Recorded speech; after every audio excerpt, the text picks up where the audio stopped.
scariest team in the ACC will be? Who? Okay.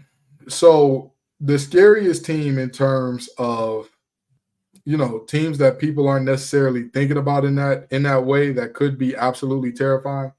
I've talked about them already, but the Virginia Tech Hokies.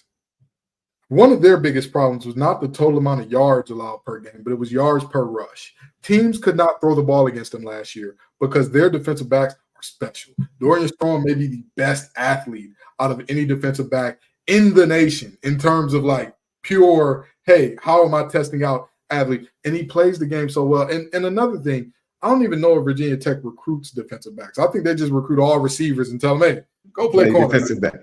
You're a receiver that like hitting. Go play corner, dude, because they got guys that if you throw the ball near them, yoinks, thank you so very much. We appreciate it. Play into Sandman for me, please, because those guys are really, really special in that regard. Their only thing was stopping the run, and I believe that they shored up that defensive line and defensive tackle to some extent by going out and getting a player like Aeneas Peoples, who's a third-team All-ACC guy last year at Duke, to be what is going to be most likely one of their starting defensive tackles.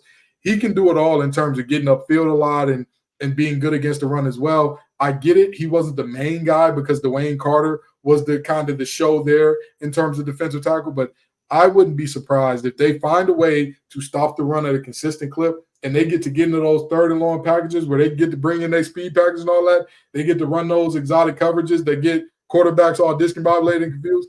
I would be shocked to say that I wouldn't be shocked to say the least if I were to see this team at the end of the season having not only upset the apple cart to some extent, but be one of those teams in Charlotte.